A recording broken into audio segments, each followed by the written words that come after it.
Graça e paz a todos e a todas. Este é o meu, o seu, nosso seminário teológico à distância, o ESTAD. Este seminário foi criado para pessoas que querem estudar a palavra de Deus e não podem estar presentes em um curso de segunda a sexta. Então, você pode entrar em contato conosco por esse telefone que eu vou colocar aqui bem grande para que você possa estudar conosco. Eu sou o professor, pastor Gilberto Rebouças, e você pode estudar conosco por meio desse telefone 85, que é o daqui de Fortaleza, 859-8938-0246. É esse telefone aqui que você pode estudar conosco.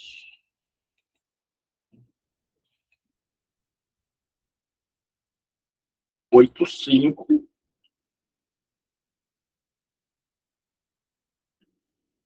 Você manda uma mensagem de WhatsApp e pede a sua matrícula.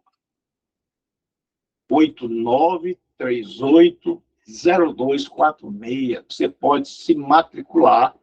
Você mandou uma mensagem de WhatsApp e a gente manda o formulário de matrícula. Então, você que vai assistir essa aula junto com um dos nossos alunos que já estão conosco, não esqueça de fazer a sua matrícula. O curso é de 2 anos. No primeiro ano, nós estudamos as doutrinas essenciais da fé cristã, e no segundo ano, nós estudamos as cartas do apóstolo Paulo. Então, vem conosco, vamos estudar a palavra de Deus hoje à noite.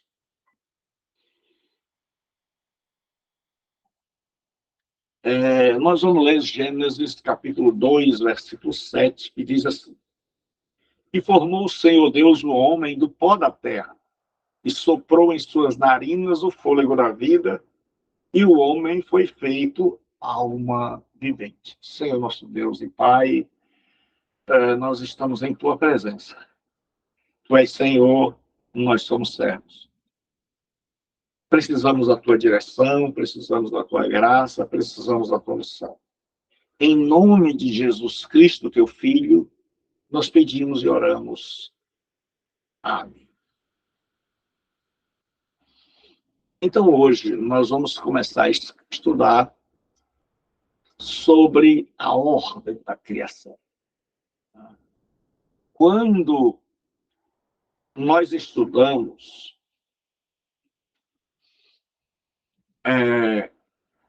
a ordem da criação, diz assim: e criou Deus o homem. Criou Deus o homem.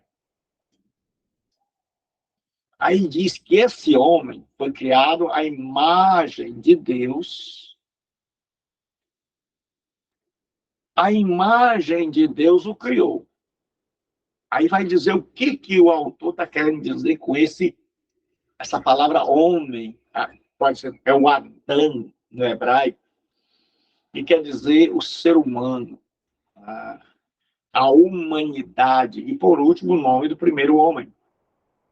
Aí diz assim: homem e mulher, ou seja, Deus criou homem e mulher. E no capítulo 5 e 2 diz a mesma coisa. Homem e mulher os criou e os chamou o seu nome Adão. Ou seja, é como se traduzisse assim: chamou raça humana, homem e mulher. Aí o que diz? É que Deus criou os dois juntos, homem e mulher. Pessoal, vamos fazer um acordo da aula. Eu vou dar aula aqui e vocês, na hora que quiserem falar, vocês ligam o microfone e fazem a pergunta ou a colocação, correto? Correto. Então, Sim, não se pastor. esqueça de participar. Então, se você olhar esses versículos, Deus criou, ao mesmo tempo, Adão e Eva. Mas quando a gente vai ver outros textos que falam sobre a ordem da criação, Deus criou em primeiro lugar o homem. Diz assim: e formou o Senhor Deus o homem do pó da terra, e soprou em suas narinas o fôlego da vida. E o homem foi feito alma vivente. Aí Paulo chega e diz assim: porque o homem não provém da mulher, mas a mulher do homem. Porque também o homem não foi criado por causa da mulher, mas a mulher do homem. Aí aqui ele é mais claro. Porque, em primeiro lugar, foi formado Adão, depois Eva. E aqui vai dizer, em segundo lugar, Deus criou a mulher. Então o Senhor Deus fez cair um sono pesado sobre Adão, e este adormeceu. E tomou uma das suas costelas e cerrou a carne em seu lugar. E da costela que o Senhor Deus tomou do homem, formou uma mulher e trouxe Adão. Então, como é que a gente vai entender esses dois versículos que dizem que Deus criou os dois ao mesmo tempo, e esses outros versículos que dizem que Deus criou primeiro o homem, o macho, e depois a fêmea? Como é que a gente... Será que a Bíblia não está se contradizendo? Não. Como é que a gente explica isso? O texto aqui, do Gênesis, capítulo 1, ele diz que Deus criou o Adão, o ser humano, a humanidade. E em Adão estava toda a humanidade, inclusive Eva. Então, depois diz que Deus, vendo que o homem estava só, o fez dormir e tirou uma costela. Deus não criou, não diz que Deus criou a mulher. E diz que Deus formou a mulher. Então o Senhor Deus fez cair um sono pesado sobre Adão, e este adormeceu, e tomou uma de suas costelas, e cerrou a carne, fechou. E da costela que o Senhor tomou, formou. Ele deu forma. A mulher já existia em Adão. Ela estava em Adão. Então, quando a Bíblia diz Deus criou o homem e a mulher, Deus criou a raça humana. Então, quando Deus criou Adão, a mulher já estava nele. Isso é o que o capítulo 1 está dizendo. Nos Ei, outros pessoal. textos, diz que Deus agora faz uma separação. Ei, pastor. Oi? Então, nesse caso, essa história que falaram que existiria uma outra mulher fora Eva, que seria uma tal Lilith, então meio que isso já descarta, né? Porque se Deus criou o homem e a mulher juntos, significa que a Eva ela é uma ramificação do homem, né? Não foi tirada da costela dele, né? Então, Uhum. é É, uma ramificação, né? é porque Aí o as pessoas judeu... confundem isso, né? A ramificação não é bem a palavra, ela é um pedaço dele. Porque a palavra cela, que é lado, que é traduzido por costela, é o lado. Mas vamos tentar explicar aqui de uma melhor maneira. O que acontece? É, muita gente, quando estuda a Bíblia, eles não se contentam com o que está escrito. E aí começa o que a gente chama de teologia especulativa. Né? As pessoas começam a especular, a inventar coisas. E aí criaram que Adão tinha tido uma mulher Isso o judeu criou e veio para o cristianismo, e muita gente desavisada e equivocada pensou ser isso verdade. Os judeus, não todos, alguns, e já durante a Idade Média, disseram que Adão tinha tido uma primeira mulher chamada Lilith, e que esta mulher tinha se recusado a ficar com Adão, né? E Deus teria destituído Lilith e teria criado, então, uma segunda mulher, que seria Eva. Isso não passa de uma lenda criada pelos judeus da Idade Média.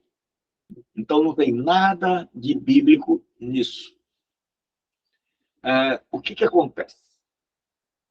Uma coisa boa para a gente explicar é que vocês já viram crianças que nascem ligadas uma a outra, até em cirurgias bem complicadas pela cabeça, como aconteceu agora há pouco. Então, elas nasceram ao mesmo tempo. Mas aí um dia o médico vai fazer a cirurgia da separação. E aí o médico pode escolher qual primeiro ele vai separar. E aí ele, digamos que nasceu o João e o José, e ele resolve separar primeiro o João, fazer aquela separação, fechar a cabeça, costurar, olhar como é que está, e deixar o outro para segundo lugar. Mas eles nasceram na mesma época. Então, assim aconteceu com Adão e Eva. Eva é como se Eva tivesse sido criada, grudada com Adão. E aí, depois, Deus resolve separar Adão e Eva. E é por isso que a Bíblia Sagrada diz que, no casamento, os dois voltam a ser uma só carne. Uma só carne. Deu para entender? Deu sim, pastor, viu? Então, do ponto de vista da criação, Deus criou os dois ao mesmo tempo. E, do ponto de vista histórico, né, o homem é criado primeiro e depois a mulher é formada. Então, aí faz a gente entender os dois textos.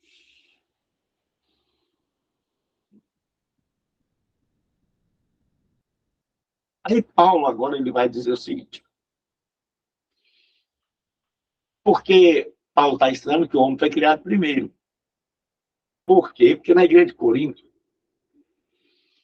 houve uma revolta. As mulheres não queriam mais se sujeitar a seus maridos. Lá na igreja de Corinto, a mulher casada ela usava um véu. A Corinto era uma cidade de prostituição. Corinto é uma pequena faixa de terra e um lugar de passagem, uma espécie de corredor do mundo antigo. Era um lugar que corria muito dinheiro, que as pessoas vinham de navio, aportavam de um lado de Corinto, passavam um tempo em Corinto. Corinto tinha adoração à deusa Artemis ou Diana, e essa deusa era uma deusa que tinha 1000 sacerdotisas ou prostitutas cultuais. Então, Corinto era uma cidade onde as prostitutas ganhavam dinheiro e onde os homens iam para lá para cair na esbórnia, cair no pecado. Então, é tanto que criou-se um verbo chamado corintianizar. Tem nada a ver com Coríntios. Tem a ver com Corinto. Então, corintianizar era pecar, era se prostituir. Então, em Corinto, a mulher casada, ela tinha que ter uma postura para não ser confundida com a multiplicidade com a grande quantidade de prostitutas.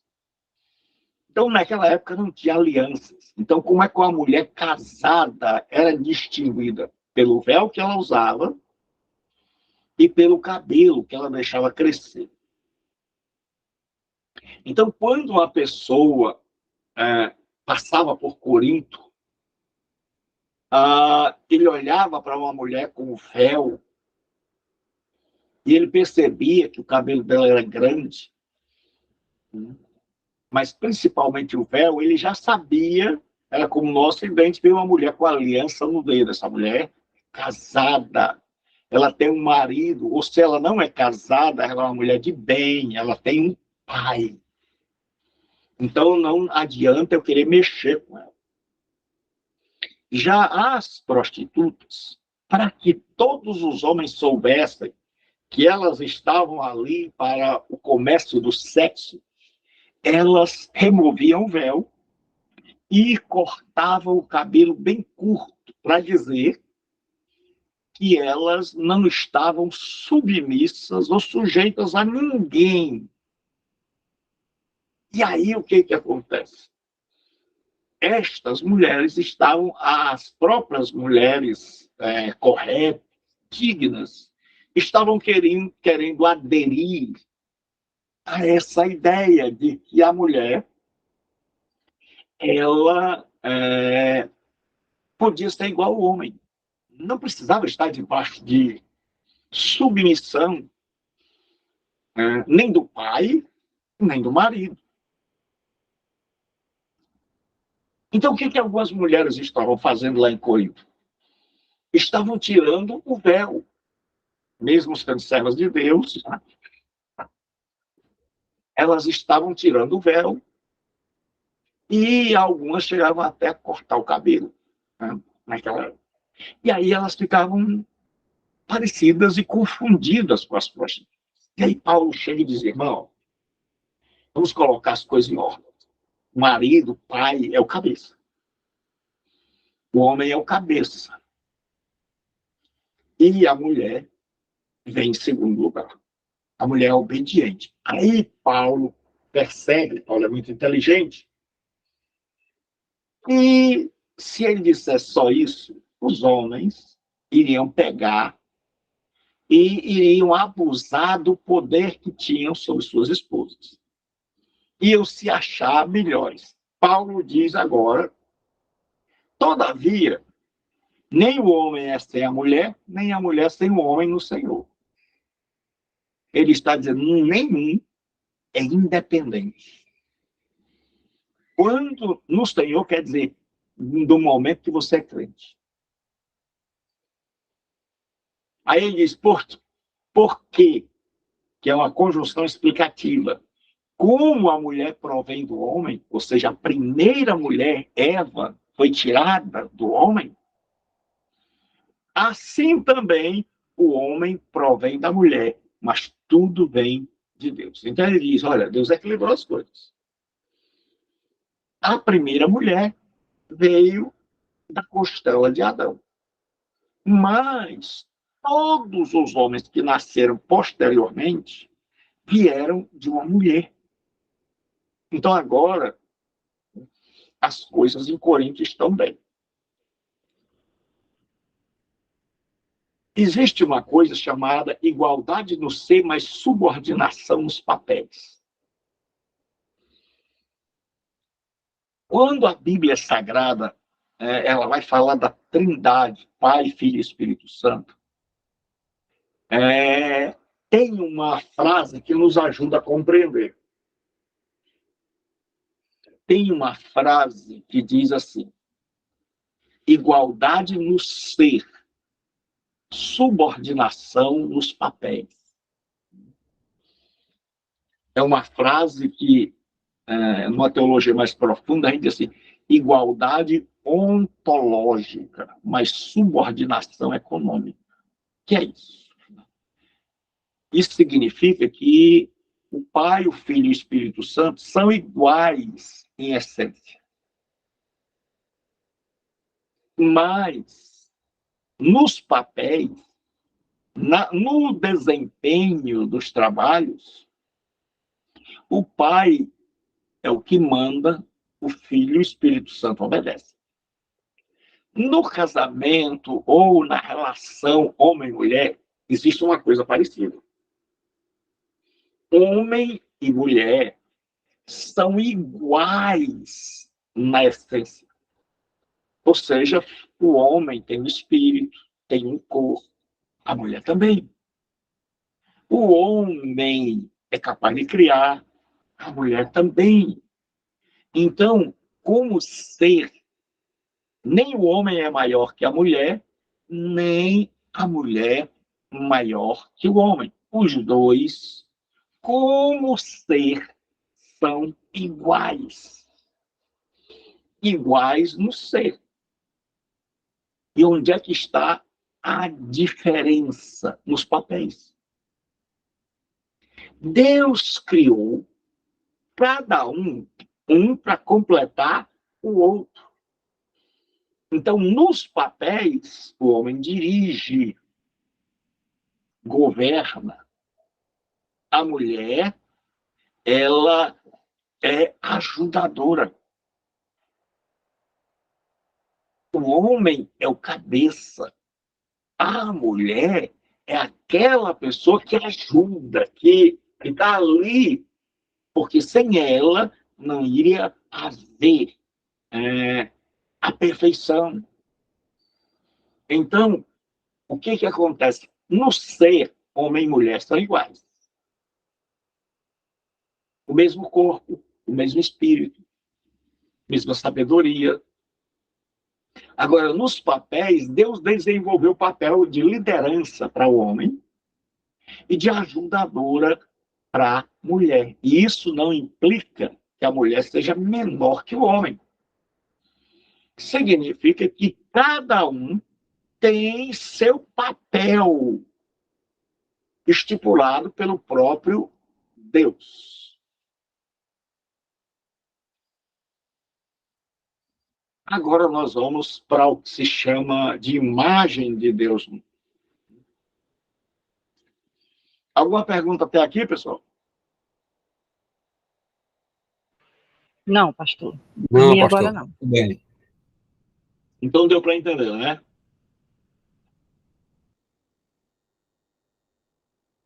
Sim ou não? Sim, então estamos Agora entendendo, pastor. Então, em que o homem e a mulher são iguais?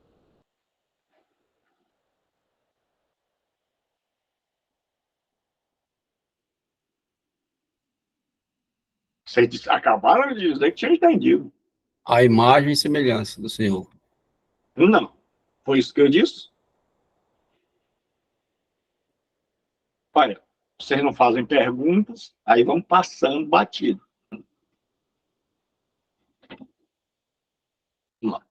Em que o homem e a mulher são iguais? Então, eu vou repetir. Já que vocês não perguntam, eu vou repetir. Certo? A Bíblia tem textos que ela vai dizer que homem e mulher são iguais. Tem texto que vai dizer assim, mulher, submeta-se a seu marido. O marido é o cabeça. Como explicar isso? Então, a primeira coisa é que existe uma coisa chamada igualdade ontológica, quer dizer, igualdade no ser. Então, no ser, assim como na Trindade, o Pai é igual ao Filho, o Filho é igual ao Espírito Santo, no ser. Agora, nos papéis, o Pai enviou o Filho, o Pai e o Filho enviaram o Espírito Santo. O Filho fala do Pai, o Espírito Santo fala do Filho. Então, o Pai não é maior que o Filho no ser. Mas nos papéis, o Pai é maior. O Pai é o governante, o Filho é o servo. Então, eles estão iguais no ser. O Pai é todo-poderoso, o Filho é todo-poderoso, O pai é eterno, o filho é eterno. Agora, no trabalho, eles são diferentes. O filho obedece ao pai e faz tudo que viu com o pai. Assim acontece na relação marido-mulher, homem e mulher. Então, no ser, homem e mulher são iguais. Por isso diz aí, façamos o homem à nossa imagem, conforme a nossa semelhança. Então, o homem é um ser humano, a mulher também. O homem é de carne e osso e sangue, a mulher também.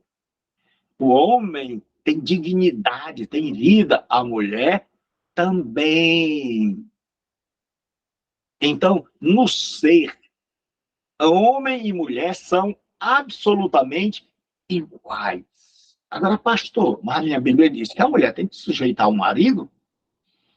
Mas, pastor, professor, a minha Bíblia diz que a mulher tem que ser submissa ao marido. O marido é o cabeça, é o líder.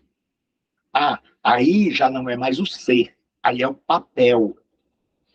Deus estabeleceu papéis distintos, papéis diferentes para homem e mulher. Então, quando Deus criou o homem, ele criou o homem para liderar, para ser o cabeça, para ser o líder. E a mulher, Deus criou para ajudar esse homem a realizar essa liderança. O homem foi criado biologicamente mais forte. Por quê? Porque ele tinha que carregar peso, ele tinha que fazer coisas que a mulher não podia. E a mulher tinha que ser essa ajudadora. Tá? Então, nos papéis, Deus criou, né? O homem, por exemplo, não pode gerar filhos. A mulher não gera filhos sozinho, o homem gera o filho, fecunda, mas quem dá a luz é a mulher.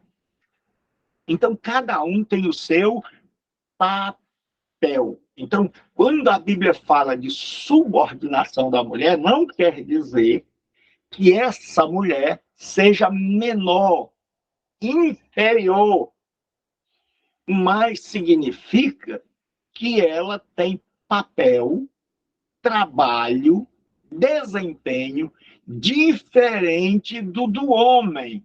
Deu para entender agora, pessoal?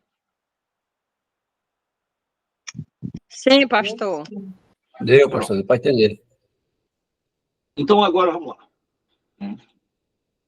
A questão da imagem. Muita gente tem problemas porque não consegue entender o que é a imagem de Deus. Os textos que nós já lemos aqui diz que Deus criou o homem à sua imagem e semelhança. Em primeiro lugar, nós temos que ver que imagem e semelhança são a mesma coisa. O judeu tinha esse hábito de usar sinônimos para reforçar. Imagem é algo parecido, algo que representa o real. No hebraico, seli demut. Tá?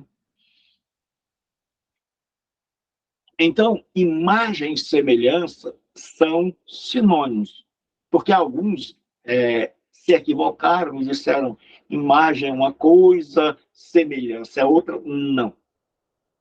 Imagem e semelhança é o que a gente chama para questão de ênfase. É quando você quer dizer o filho é parecido com o pai, aí você quer dizer mais.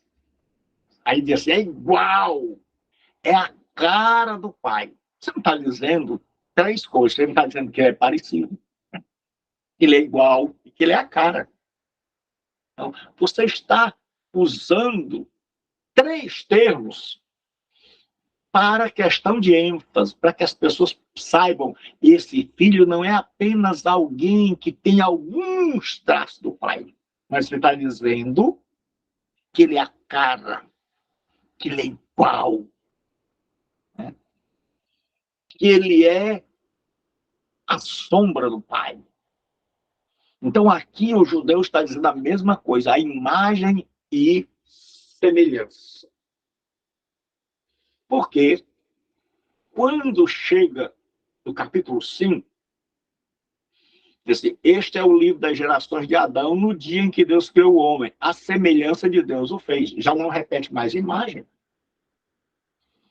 Se imagem e semelhança fossem duas coisas diferentes, aqui teria dito, Deus fez o homem, a imagem e semelhança. Mas aqui agora só repete semelhança, demudo. E Paulo vai nos dizer, o homem, pois, não deve cobrir a cabeça. Lá em Corinto, as mulheres tinham que cobrir-se com o véu para mostrar que eram casadas. O homem não precisava disso. Porque a imagem e glória de Deus. Então, Paulo diz que o ser humano é a imagem de Deus. Ele não repete mais imagem e semelhança. Já Tiago, quando vai usar a mesma expressão, ele não usa mais imagem. Ele diz, com ela, a língua, bendizemos a Deus e Pai. Com ela, amaldiçoamos os homens feitos à semelhança. Então, só há um lugar na Bíblia onde a Escritura diz imagem e semelhança, que é no capítulo 1 do livro do Gênesis, 26, 27. Depois, só se usa ou semelhança ou imagem, porque dizer que o homem é a imagem de Deus quer dizer que o homem parece com Deus. Dizer que o homem é a semelhança de Deus é a mesma coisa que dizer que o homem é a imagem de Deus. Então, no Novo Testamento, tanto fazia dizer, como Paulo, o homem é a imagem de Deus, como aqui, como Tiago dizer, o homem é a semelhança de Deus. Então, imagem e semelhança são sinônimos, querem dizer a mesma coisa.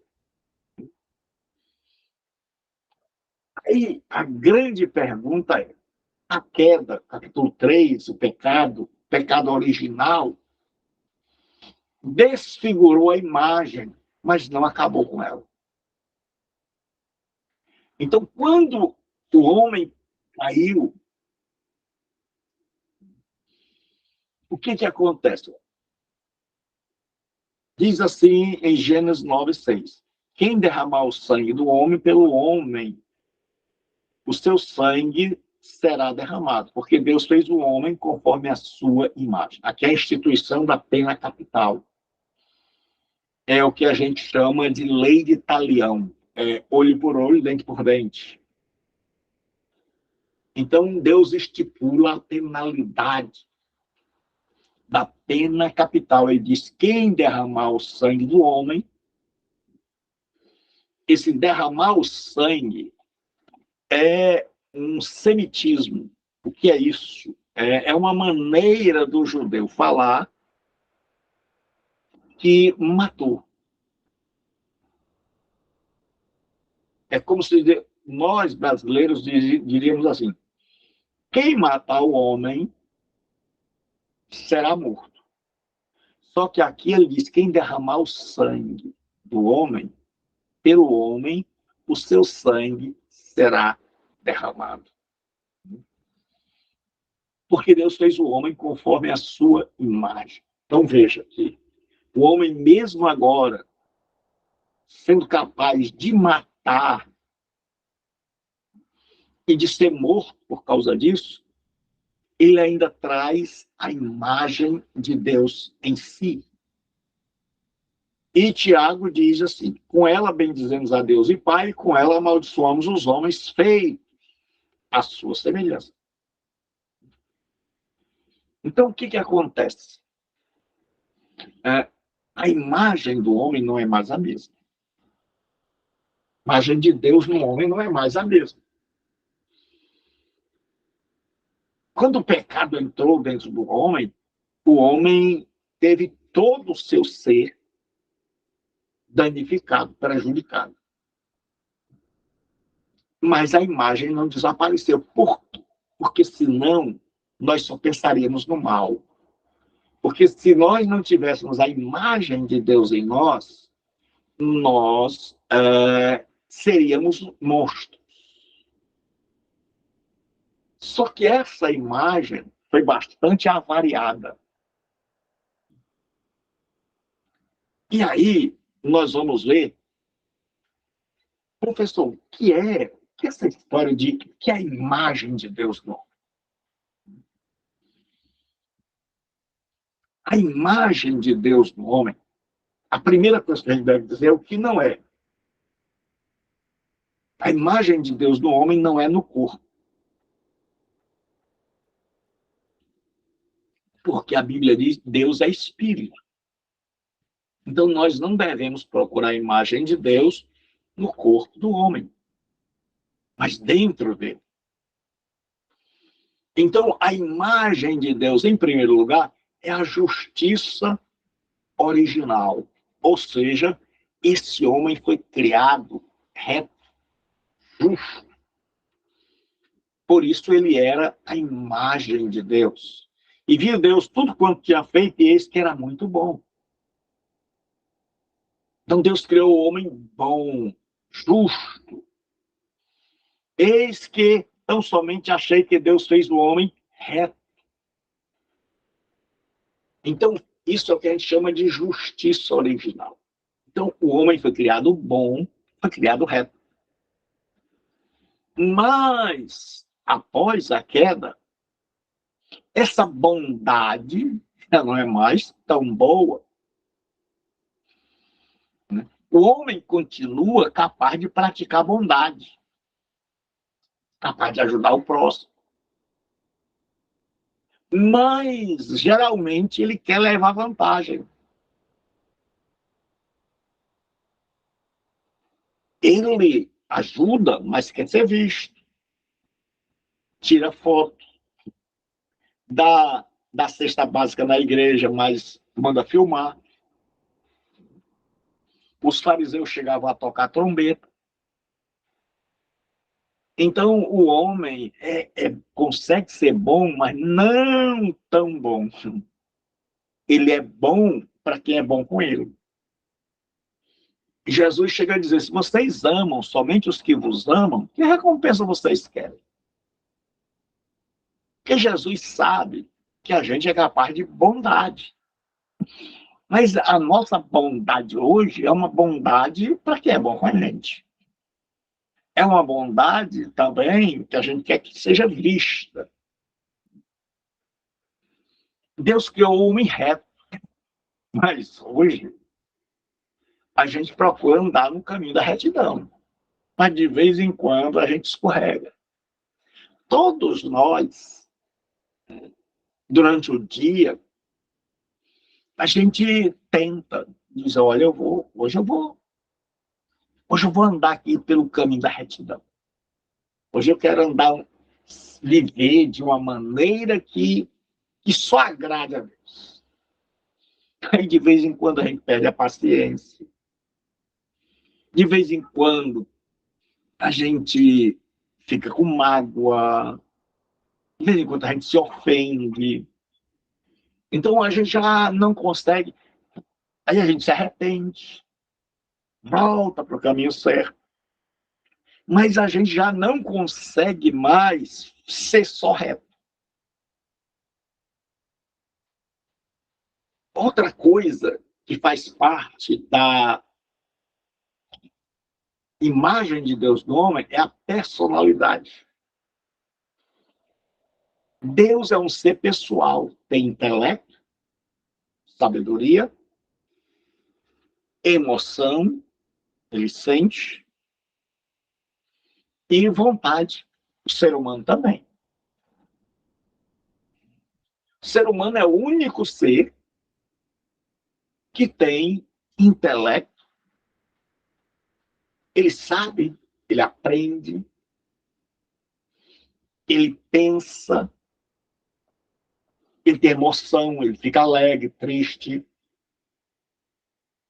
feliz, com raiva. Ele tem emoções e ele tem vontade. Então, assim como Deus é um ser pessoal, Deus não é uma coisa, mas uma pessoa, o homem também.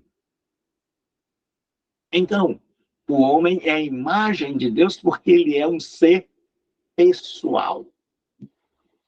De vez em quando as televisões passam Deus como se Deus fosse um ser impessoal. Eles confundem Deus com a natureza. Mas o Deus da Bíblia é uma pessoa. É um Deus que diz, olha, eu anuncio o futuro, eu sei. É um Deus que diz, olha, porque eu não mudo, vocês não são consumidos. É um Deus que se ira, é um Deus que se alegra. É um Deus que diz, decretei a minha vontade, ela vai fazer. Assim o homem também. O homem é um ser que tem intelecto, só que com a queda, o nosso aprendizado fica difícil. A nossa compreensão de Deus já não é mais a mesma. Nós temos dificuldade para estudar. Nós temos preguiça de estudar. Que se não fosse a queda, a gente gostaria. Adão nunca reclamou de passar uma tarde toda estudando com Deus. Mas nós hoje, se dissesse, rapaz, vai ler a Bíblia, leia o livro de Salmo, a gente diz, rapaz, Salmo é muito grande. Então, o homem hoje tem emoções, mas nós não temos só boas emoções. Nós não temos só amor, nós não temos só felicidade. Tem umas horas que bate a depressão, bate o desânimo, bate a preguiça. Tem horas que bate a raiva, a frustração. Então, nós temos sentimentos, sensações, emoções boas e más. Nossa vontade também. O homem tem vontade. Por isso ele é a imagem de Deus. Só que essa vontade foi afetada pela queda. A vontade que era para estar sempre inclinada para Deus, eu e você sabemos quanto é difícil.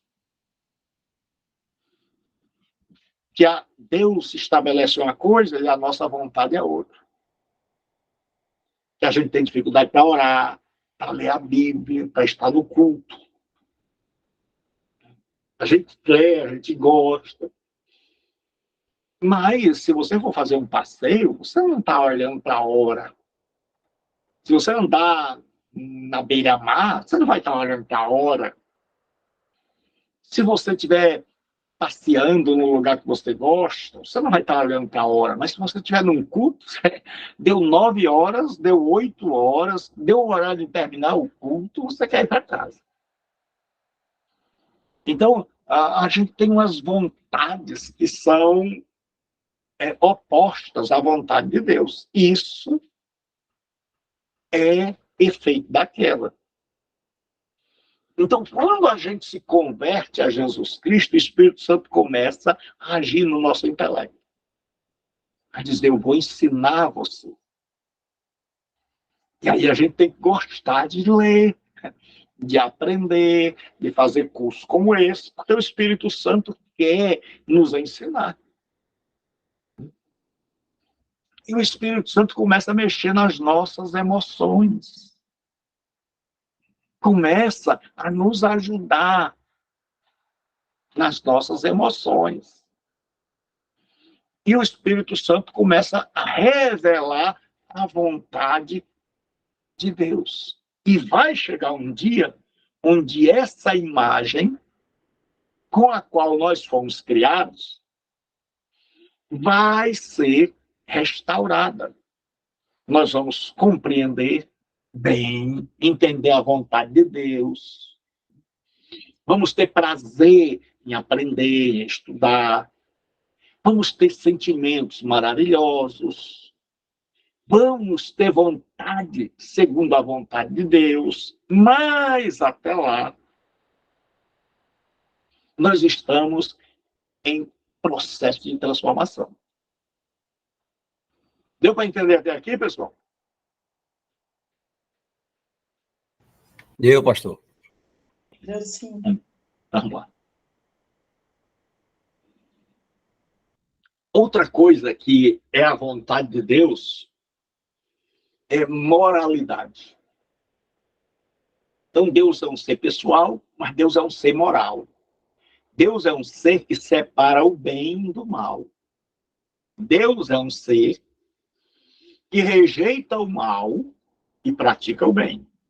O ser humano também. O ser humano é esse ser que é a imagem de Deus, porque ele é moral.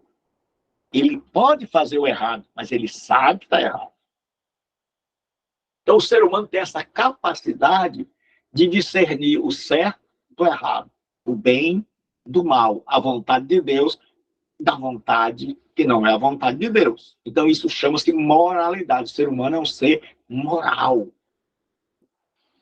Aí diz assim, Hebreus: mas o mantimento sólido é para os perfeitos, os quais, em razão do costume, têm os sentidos exercitados para discernir tanto o bem como o mal.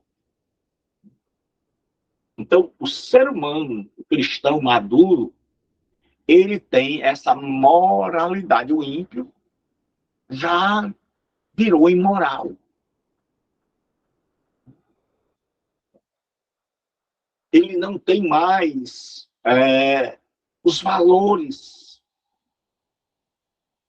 Os valores estão invertidos. O que era certo virou errado, o que era errado virou certo. Mas o homem, a imagem de Deus, é um ser moral. E sabe, ó, isso aqui não é bom. Isso aqui é mal. Isso aqui não é do bem. Aí, agora, em 1 Reis, diz assim, até o servo, pois, dá um coração entendido para julgar até o povo, para que prudentemente discirna entre o bem e o mal. Porque quem poderia julgar este teu tão grande povo? Aqui é Salomão. Então ele diz, Senhor, eu vou tomar decisões. Eu vou, em muitos momentos, ter que julgar, ter que determinar quem está com a razão, quem está errado, quem deve viver, quem deve morrer. Então, eu peço ao Senhor graça para que eu possa discernir entre o bem e o mal. Então, Deus é um ser pessoal, nós somos pessoais. Deus é um ser moral, sabe distinguir o bem do mal, nós também somos seres morais. Outra coisa da imagem de Deus no homem. Sociedade. O que é isso? Deus é um ser social. Pai, Filho e Espírito Santo. Nunca está só. Sempre está junto do outro. Jesus disse, o Pai nunca me deixa só. O Pai sempre está comigo. Então, sempre que você vai ver o Pai, o Filho e o Espírito Santo. Então, nós temos 3 pessoas em um único Deus. O ser humano também. O ser humano não gosta de solidão. O ser humano, mesmo aqueles que são mais distantes, eles se juntam em aldeias, em pequenas vilas, formam famílias. O ser humano é um ser social. Nós vivemos sempre numa sociedade. Então, é raro você pegar uma pessoa que diz assim, eu quero morar numa ilha e só. Isso aí era chamado de eremitas, né? Aquelas pessoas que moravam no deserto, por exemplo, sozinhos. Houve um período chamado de período do monasticismo, onde as pessoas estavam equivocadas e elas queriam estar com Deus, então elas largavam a família. Até hoje tem os eremitas. São pessoas que elas acham que estar com Deus é estar só, longe da sociedade. Mas se o Pai nunca está só, quanto mais nós. Então o ser humano é um ser social. E isso é traço da imagem de Deus. Deus gosta de estar com outras pessoas. Deus gosta de estar com o Filho e com o Espírito Santo. E nós gostamos. Todo ser humano, bom da cabeça, ele quer ter uma família, ele tem amigos, ele mora numa sociedade, ele tem um lugar para comprar, ele tem lugar para vender, ele tem relacionamento. Então, o ser humano é a imagem de Deus, por quê? Porque foi criado justo, reto. Em segundo lugar, porque é uma pessoa, como Deus. Em terceiro lugar, esse ser humano é um ser moral, como Deus, sabe discernir o bem e o mal. Quarto, é um ser social, não gosta de estar só, gosta de viver em sociedade. Aí diz assim, e disse o Senhor, não é bom que o homem esteja só. Far-lhe-ei uma ajudadora idônea. Então Deus olha para Adão e diz, não é bom que ele esteja só. Então Deus fez uma companheira, uma ajudadora. E aí, depois assim, portanto, deixará o homem a seu pai e a sua mãe, e apegar-se à sua mulher, e serão ambos uma só carne. Então, o ser humano é esse ser social. Deus sempre está em sociedade. Deus, ele tem o Pai, o Espírito Santo e o Filho.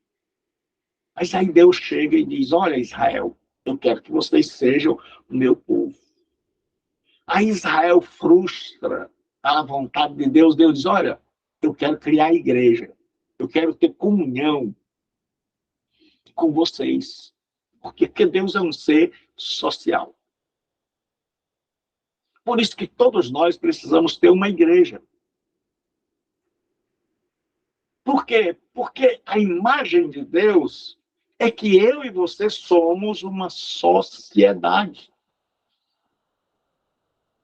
Hoje nós temos pessoas que, por conta dos escândalos, das divergências de opinião, estão sem estar em uma comunidade de fé. Eu chamo igreja.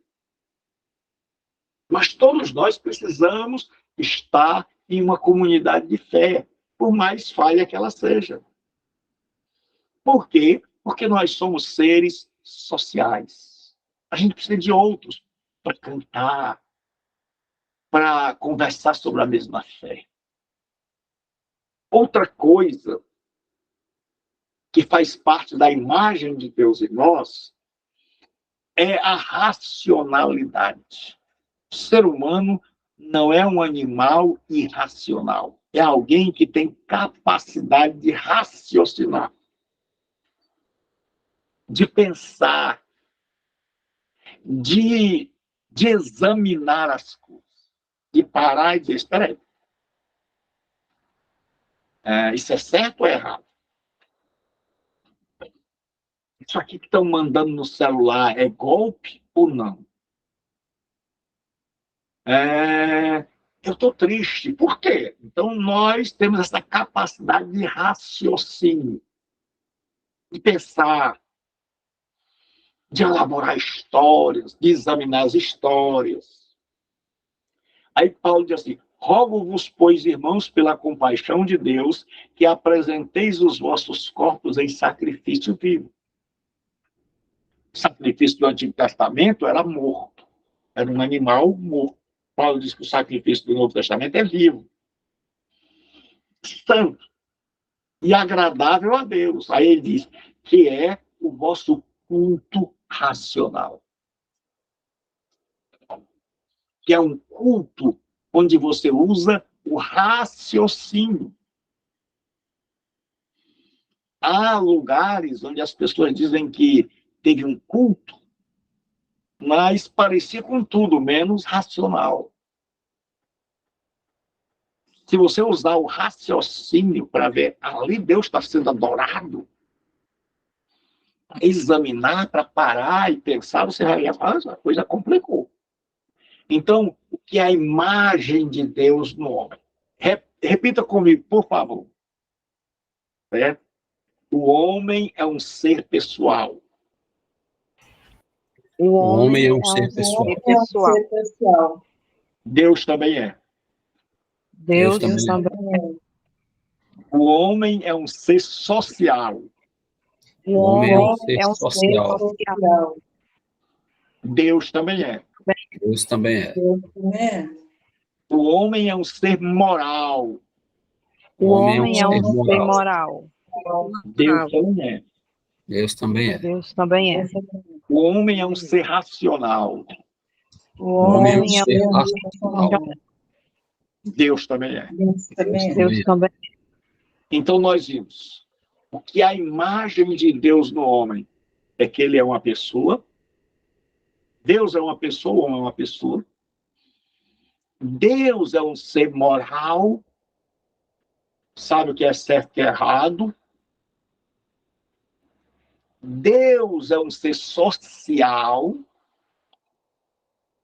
Deus sempre quer amigos, gente perto dele, gente do bem. E Deus é um ser racional. Deus não age de forma irracional. Então, quantas vezes nós vemos gente que diz de Deus agindo de forma irracional?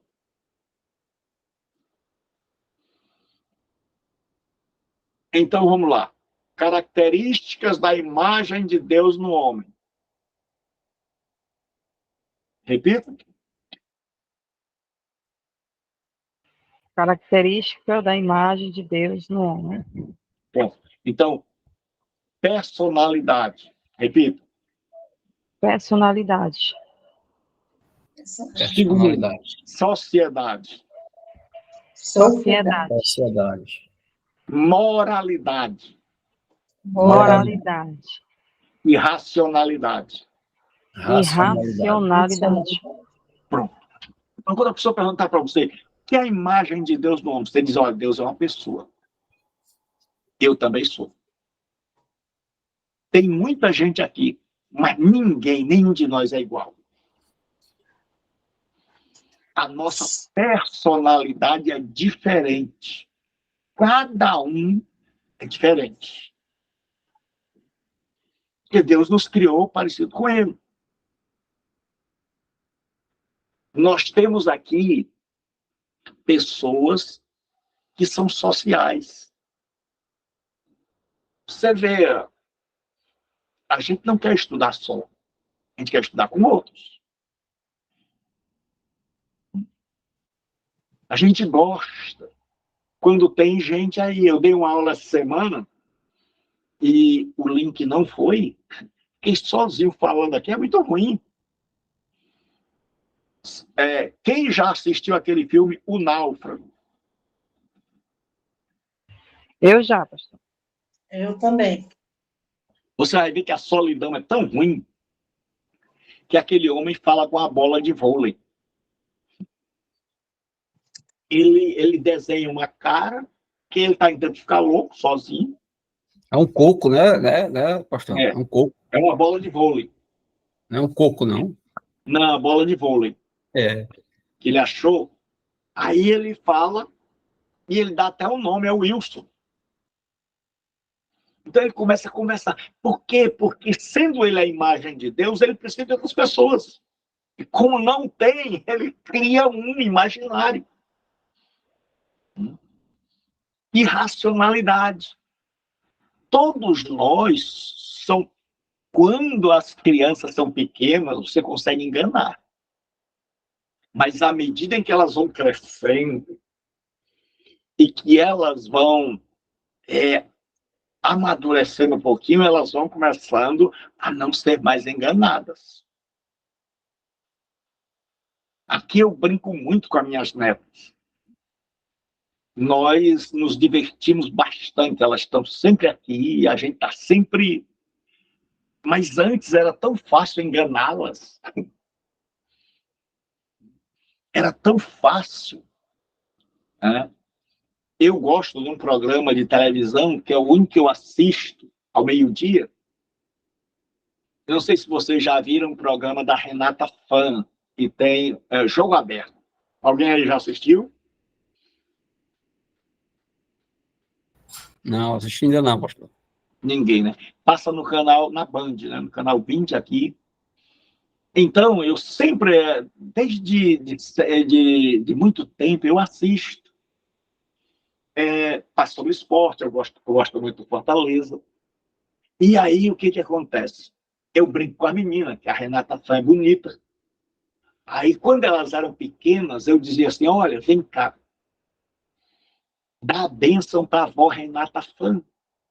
E as bichinhas diziam assim, bênção, avó Renata Fã. Aí tinha a Sarinha, que ela chegava para mim e dizia assim, vô, sai, para de trabalhar um pouquinho, que a avó Renata Fã já vai começar. Hoje não tem mais jeito. Hoje elas dizem assim, minha avó é a Cecília. Eu ligo para elas, aí eu digo, dá a benção para tua avó, meio-dia, na hora do programa. Elas olham para quem eu estou mostrando. Elas esperam, porque eu botava o telefone mostrando para a Cecília, e quando elas iam dizer, benção, avó, eu mudava para a televisão. Ela dizia, vô, o senhor não nos pega mais. Nós agora não somos mais bobinhas. Então não adianta mais eu brincar com elas. Por quê? Porque elas estão aprendendo a raciocinar. Infelizmente, tem muita gente na igreja que não raciocina. Que o que o pastor disser, pega. O pastor, se for brincar com elas como eu brinco com as minhas netas, vai enganá-las a hora que bem quiser. Sim ou não? Sim. Sim. Se o pastor for esperto, engana, porque as pessoas não usam mais sua capacidade de raciocinar. Se a pessoa usasse, a pessoa ia dizer assim, rapaz, eu fui numa igreja acolá, mandaram eu andar em cima do sal grosso. Vocês esperam aí. Eu estava brincando com minha mãe, eu sou muito brincalhão, e estava com a mamãe aqui, ela vem sempre aqui, eu vou buscá-la, e ela passa 2, 3 dias aqui, e eu fui buscar agora, que ela estava doentinha, e ela estava comigo Eu botei uma das pregações aqui para ela ouvir, ela gosta muito. E quando foi na hora da oração, eu vi minha mãe passando a mão assim no corpo e sai. E o pastor dizia, sai a doença. E a mãe botando a mão no corpo e jogando para o alto. Eu disse, mãe, que negócio é esse? A senhora andou frequentando algum terreiro de macumba? Porque muita gente pensa que se você passar a mão no corpo e disser assim, sai, É a mesma coisa que o jogador faz. O jogador incrédulo. Ele acha que pegou o que aqui no Ceará a gente chama de zinca, de azar. E aí, quando ele não faz gol, ele passa 1 mês, 2 meses, 3 meses sem fazer gol. No dia que ele faz, ele passa a mão da cabeça até o pé e sai. Aí foi que a mãe disse, ai, meu filho, não é assim, não. Eu disse, não. A fé, ela não precisa desse negócio de eu estar botando a mão na minha cabeça e tem um monte de pastor que diz, bote a mão na sua cabeça, joga a mão para o alto. E o povo faz. Se ele mandar fazer qualquer coisa, se o pastor dissesse, irmãos, agora a doença vai sair. Só que para a doença sair, você tem que ficar de cabeça para baixo. Que eu vou fazer uma oração agora, e a doença, ela só vai sair de quem ficar de cabeça para baixo. O que vocês acham que o povo vai tentar fazer? Misericórdia, pastor. Misericórdia, Pessoal, muito caía. Vamos lá. Você diz misericórdia porque eu estou ensinando. mas ele vai fazer, viu? Você diz misericórdia agora porque estão ficando sabidinho, igual as minhas netas. Mas se fosse antes, e um pastor chegasse lá e começasse a envolver vocês, e dissesse, olha, pessoal, vou orar agora, Deus vai arrancar todo o mal. E você não usasse seu raciocínio, e ele mandasse ficar de cabeça para baixo, ficava. Ficava ou não ficava antes? Ficava assim. Ficava. Pastor, aqueles pastor que bota a mão na cabeça e fica orando, empurrando para você cair? Pois é. E ainda tem os que passam a toalha no suor e jogam para as pessoas. Então, nós estamos precisando de gente racional, de gente que diga assim, meu Deus, o senhor quer um culto? Porque o que é um culto racional? É um culto que você sabe que está fazendo. É um culto que você diz, eu fui adorar a Deus. Eu não fui lá para ver o pastor. Eu fui ter comunhão com Deus. E aí tem gente que teve comunhão com tudo, menos com Deus. E o pior, pastor, é que cria um espetáculo, né? É Isso. como se fosse um espetáculo e o público é a própria igreja, né? Lá, ali, cultuando e seguindo o que o pastor lá na frente está falando. É. O que o pastor disser, o pessoal faz. É? Então, o negócio é sério. Agora vamos ver. Então, o homem é um ser pessoal, mas a personalidade da gente está toda comprometida. Nosso intelecto, a gente tem a maior preguiça de ler. Aprender? Se a gente pudesse ganhar a vida sem aprender nada, meu Deus. É difícil ou não é, pessoal, estudar? É sim, pastor. É, pastor. Muito difícil. Quando o ser humano é a imagem de Deus, não é mais. Até sono dá. Oi? Até o sono aparece quando você vai estudar. Não, não. Parece diazepam. Você vai orar. Vocês já notaram como é difícil orar? Sim, pastor. Rapaz, quando eu acordo, eu vou orar, todo o meu corpo fica reclamando. O pé estira, a mão estira, o pescoço entorta, fica assim, orando e o corpo todinho com aquela preguiça enorme de orar. Eu e vocês temos sentimentos, a gente está assim, aí basta alguém fazer alguma coisa com você, comigo, para a gente ficar bravo. A gente fica bravo. Pode olhar nas nossas relações, né? A gente tem hora que está feliz, tem hora que a gente está bravo. Tem horas que a gente está uma maravilha. Ô, irmão, como é que tá? Tudo bem, tudo bem. Mas arenga com o irmão.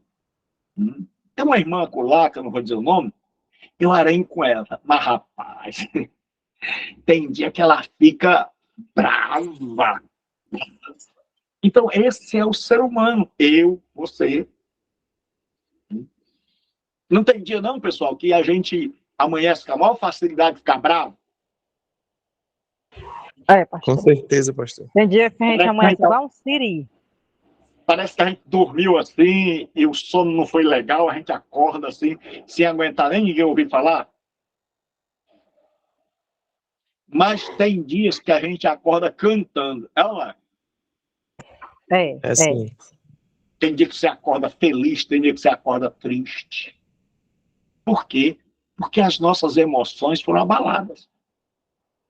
Tem gente que ama tanto que mata. Que já não é mais amor, é doença.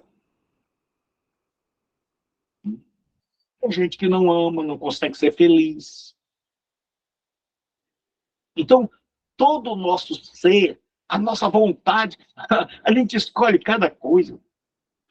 A gente olha assim e diz, oh meu Deus, eu pudesse escolher de novo. E é aquela questão da escolha, né, pastor? Lembrando a aula passada. A gente faz cada escolha na vida que a gente olha assim e diz, meu Jesus, onde é que eu estava? Então, o homem agora, ele ainda é a imagem de Deus. Ele ainda tem personalidade, mas a personalidade dele tem coisa boa e coisa ruim. Ele é um ser moral, sabe o que é certo e o que é errado, mas gosta do que é errado. Dá um valor. Ir para uma praia é fácil. Me lembro dos meus tempos de solteiro, piquenique. Chegava da farra e o pessoal dizia, Gilberto, vai ter um piquenique para uma praia. Eu já estava tomando um banho, colocando um calção, uma blusa e indo para a praia. Hoje o ser humano é um ser racional, mas a maioria tem preguiça de pensar. Estou certo ou errado? Certíssimo, pastor. Tá certo, pastor. O pessoal gosta de pensar? Não. Não. Por isso que todo mundo é guiado pelos falsos crentes. Porque o povo tem Entendi. preguiça de pensar. Aí procura um pastor para pensar por ele. No dia que você começar a pensar, você vai ter um pastor, sim. Só que na hora que esse pastor sair dos caminhos do Senhor, sair da palavra de Deus, você diz, não, estou fora. Mas como não pensa, aí um monte de gente passando no corredor do Sal Grosso, um monte de gente tocando no manto, um monte de gente levando toalha, suada, para E a casa, vassoura santa. com as coisas mais terríveis. Mas, já que nós não somos mais a imagem de Deus, então, quando o homem caiu, essa imagem ficou danificada. Ficou só uma pontinha. E agora, quando nós somos cristãos, o Espírito Santo está restaurando essa imagem. Mas Jesus é a imagem de Deus. Por isso que Jesus é o nosso exemplo. Por isso é que eu devo seguir a Jesus. E eu devo ler a Bíblia olhando como é que Jesus vivia. Então, Jesus é a imagem de Deus. Aí diz assim, nos quais o Deus desse século chegou ao entendimento dos incrédulos. Satanás é o Deus deste século. E ele cegou o entendimento das pessoas, para que não lhes resplandeça a luz do evangelho da glória de Cristo. Ele não quer que as pessoas compreendam o evangelho. Esse evangelho mostra a glória de Cristo, que é a imagem de Deus. Jesus é um ser pessoal, mas sua pessoa é imaculada. Não tem mácula. Jesus não tinha preguiça de ler. Jesus não tinha sentimento ruim. Não tinha maldade. Jesus tinha a vontade completamente submissa à vontade do Pai. Então, sua personalidade era maravilhosa.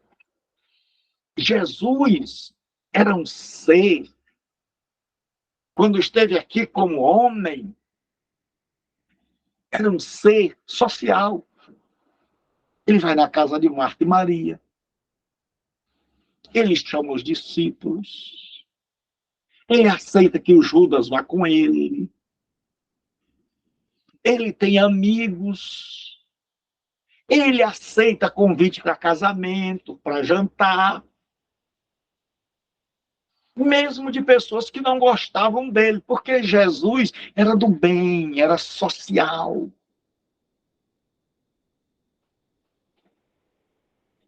Jesus é moralmente perfeito. Satanás diz: todos os reinos do mundo te darei. Ele disse: de jeito nenhum. Não quero. Não quero. Eu não quero os iates da vida. Eu não quero as propinas da vida.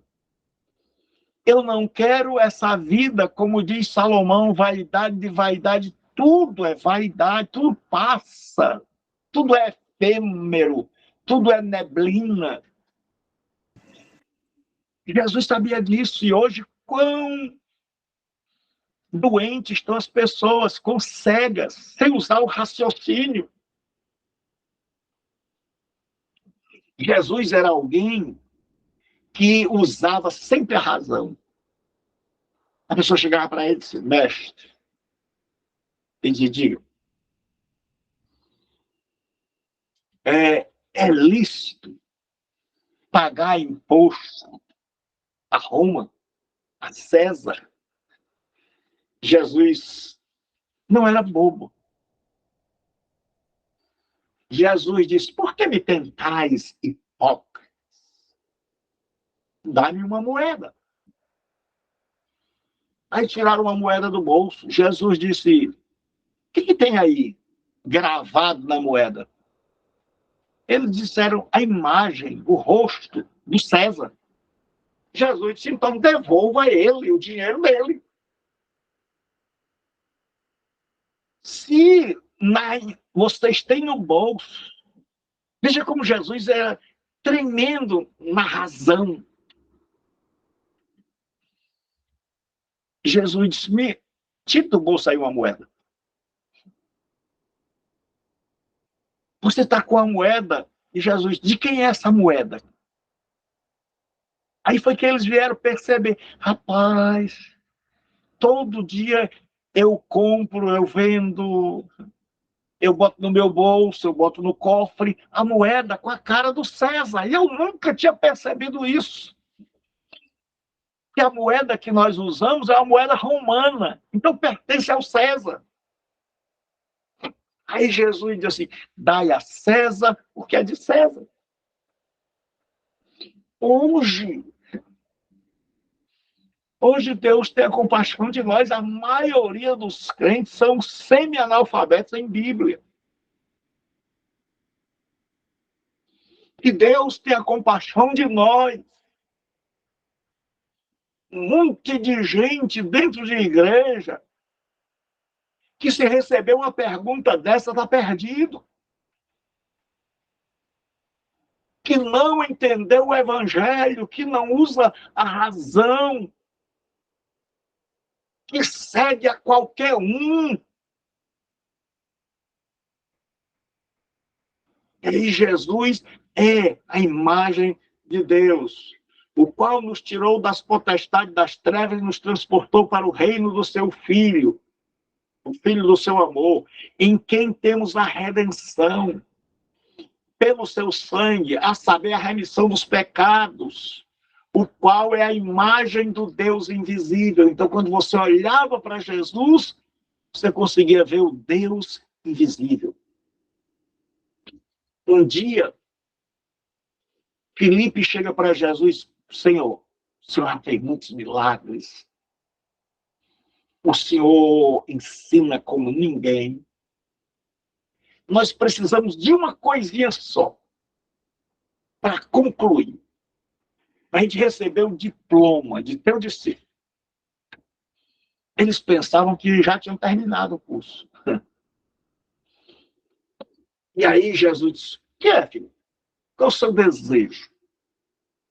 Ele disse: mostra-nos o Pai, e isso nos basta.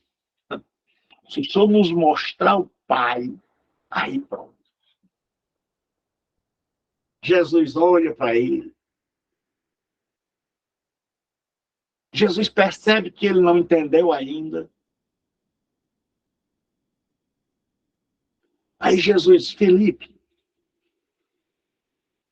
há tanto tempo eu estou com vocês. Eu ando com vocês, converso com vocês, ensino a vocês. Vocês têm visto tudo o que eu faço. E ele disse: você ainda não me conhece? Felipe, quem vê a mim, vê o Pai. Como? Como a essa altura do campeonato você vem me fazer uma pergunta como essa? Você ainda não percebeu que quem olha para a minha retidão, para a minha justiça é igual a do Pai? Quem olha para a minha personalidade é igual a do Pai? Quem olha para a minha sociedade, que eu agrego pessoas, que eu convivo com pessoas, que eu compreendo pessoas, que eu socorro pessoas. Você ainda não viu como eu discuto sobre a Bíblia com as pessoas, como eu uso a razão, como eu desfaço as armadilhas delas? Felipe, você ainda não compreendeu que eu sou a imagem do Pai? Aí é que Felipe, parece que a ficha vai cair. E aí o Espírito Santo ele vai restaurar. Então, quando a gente se converte, o Espírito Santo diz mais ou menos assim: olha, a partir de hoje eu vou começar a fazer a imagem do Pai em ti de novo. O Espírito Santo faz uma espécie de exame. E diz: ei, meu filho, tem um monte de coisa quebrada aqui na tua vida. Rapaz, olha, no teu caráter, na tua personalidade, tua vida em sociedade, tua moralidade, tua racionalidade, está tudo comprometido. Mas eu vou começar a ajeitar. Então, quando você aceita Jesus, o Espírito Santo começa um trabalho que só vai terminar quando Jesus voltar. Aí diz assim: e vos revistais do novo homem. Homem aqui não é o macho, não. É do novo ser humano. Que segundo Deus é criado em verdadeira justiça e santidade. Paulo diz: despivos do homem velho e revestivos do novo. Aí ele diz: não mintais uns aos outros, uma vez que vos despiste do velho homem. O cristão, o crente, ele tem o velho homem, que é quem ele era antes de conhecer a Jesus Cristo. E o novo homem, o que ele é depois que conheceu a Jesus Cristo. Então, o processo é que o Espírito Santo vai apagando o velho homem, tirando a mentira, a maldade, a perversidade, a raiva que fica no pé da garganta, a dificuldade de perdoar. Então, o Espírito Santo vai mudando, alguns mais rápidos, outros mais devagar, porque o ser humano é diferente. Não é mais complicado que o outro. Então ele diz assim, não mentais uns aos outros, uma vez que vos já despiste do velho homem com os seus feitos, e vos revestiste do novo homem, do homem crente agora, da mulher crente, que se refaz para o pleno conhecimento, segundo a imagem daquele que o criou. Então agora o Espírito Santo está refazendo, está dizendo, olha, você caiu, vocês viveram no pecado, quase que vocês apagam a imagem de Deus em vocês. Vocês estavam mais parecidos com Satanás do que com Deus. Mas eu vou restaurar. Então começa o processo. E para isso é necessário que você estude, que você ore, que você leia a Bíblia, que você dê lugar ao Espírito Santo. Aí diz assim, e todos nós com o rosto desvendado, contemplando como espelho a glória do Senhor, somos transformados de glória em glória, na própria imagem, como pelo Espírito Santo. Nesse texto nós vamos terminar nossa aula. Mas esse texto é tremendo. No capítulo 3 da segunda carta de Paulo aos Coríntios, Paulo ele dá uma paulada em Moisés. Paulo é tremendo. Paulo está falando em Corinto tem judeus que se gabavam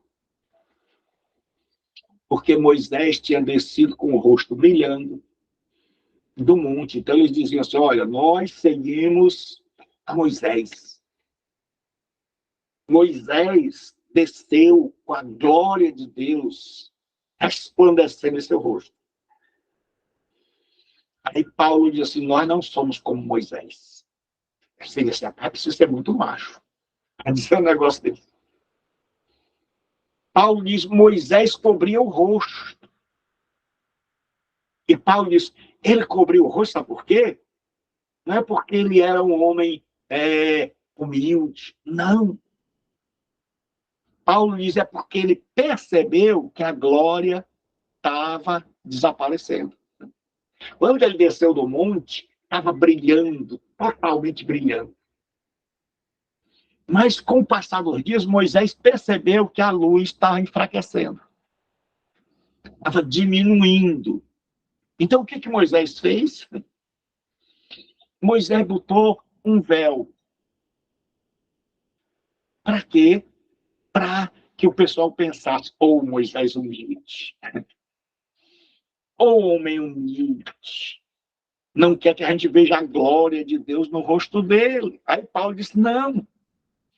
O que ele não queria era que vocês percebessem que aquela glória que brilhava tanto estava desaparecendo, como a antiga aliança.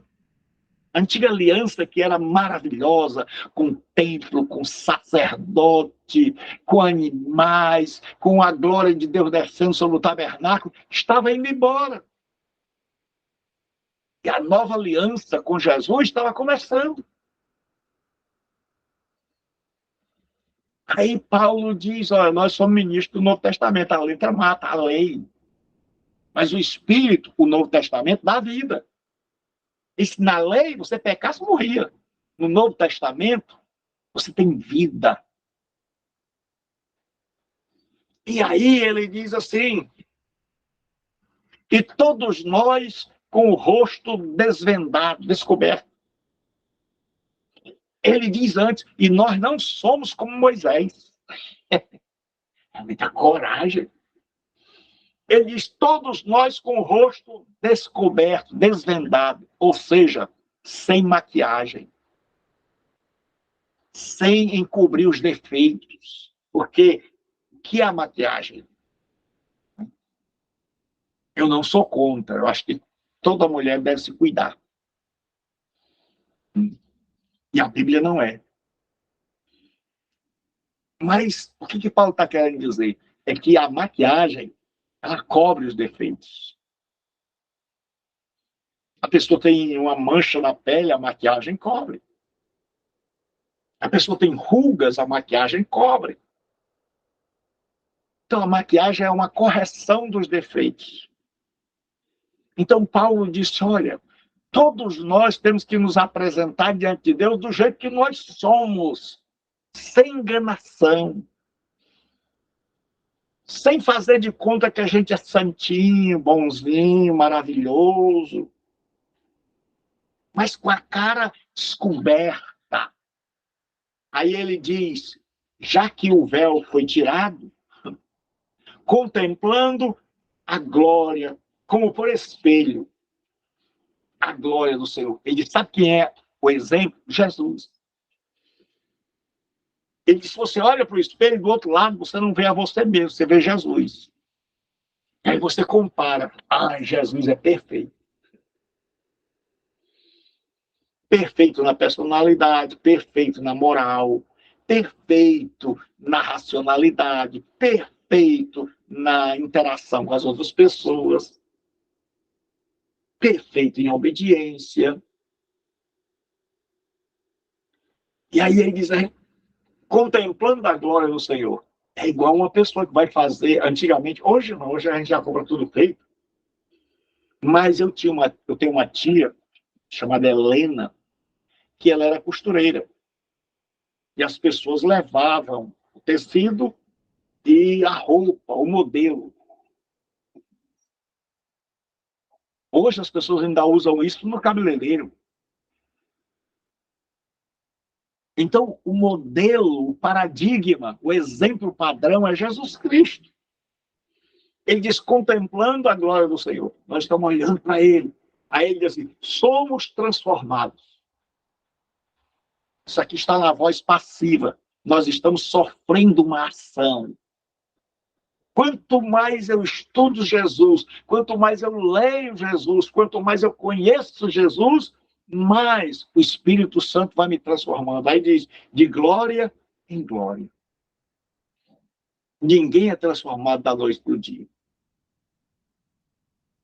Provérbios diz assim, que o justo é como a luz da aurora, que vai brilhando mais e mais até ser dia perfeito. Aqui ele diz, nós somos transformados de glória em glória, na própria imagem, a imagem de Jesus. Ser crente não é seguir a uma religião. Ser crente é olhar para Jesus e ser transformado pelo Espírito Santo em alguém parecido com ele. O resto da conversa fiada. O verdadeiro cristão é alguém que a cada dia, a cada minuto, a cada semana, a cada ano, se parece um pouquinho mais com Jesus Cristo. Aí ele diz, como pelo Espírito. Diz, como é, Paulo, que nós vamos ser transformados? Quem vai nos transformar? Ele diz, o Espírito Santo. Então nós vimos hoje que se a imagem de Deus é ter a justiça original, essa nós não temos mais. Quando nós aceitamos a Jesus, nós recebemos a justiça dele. Ser a imagem de Deus é ser uma pessoa. Nós somos uma pessoa. Mas nós somos pessoas difíceis. E o Espírito Santo está nos transformando. Nós somos seres sociais, mas a nossa sociedade está difícil. A gente briga no lar, briga na igreja. A gente se zanga por qualquer coisa. Mas o Espírito Santo está agindo. A gente é um ser moral, mas de vez em quando a gente descamba, a gente descaminha. Nós somos seres racionais. Mas, infelizmente, a gente tem preguiça de pensar. A gente prefere que outros pensem por nós. Mas aí vem Paulo e diz, olha, pessoal, a imagem de Deus em vocês está danificada. Mas em Jesus ela é perfeita. E ele diz agora, vamos nos apresentar diante dele com a cara limpa, sem desculpa. Reconhecendo que nós somos pessoas que a imagem está suja, danificada. Vamos chegar diante dele com o rosto descoberto. Levante o véu.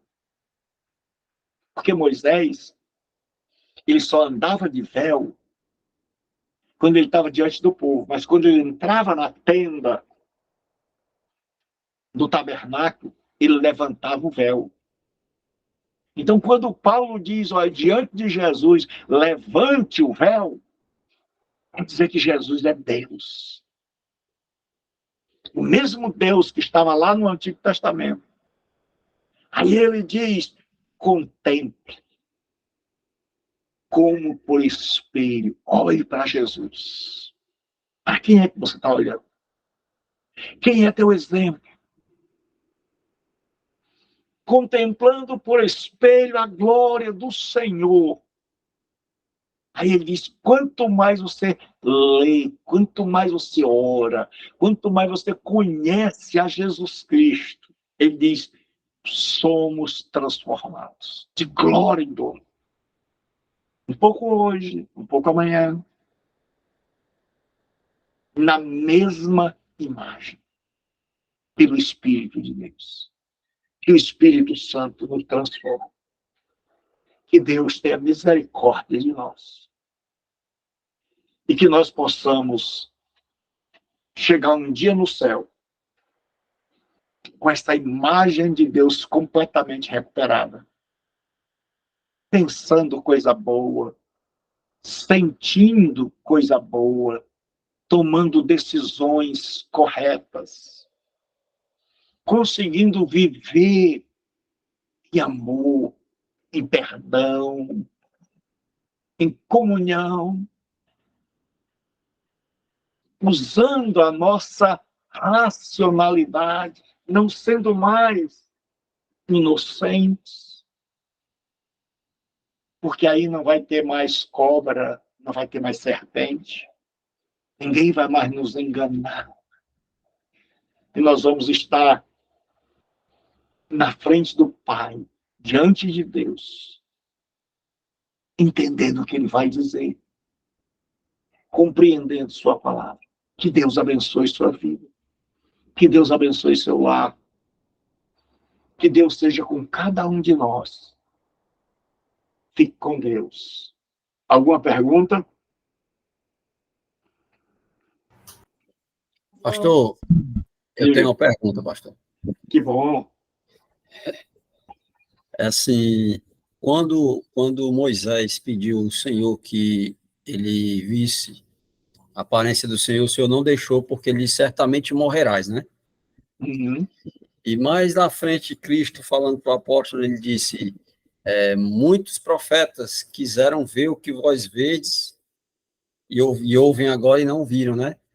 Eu queria saber se Jesus estava falando também da aparência dele, porque Moisés não teve a oportunidade de ver o Deus de frente por causa da sua glória.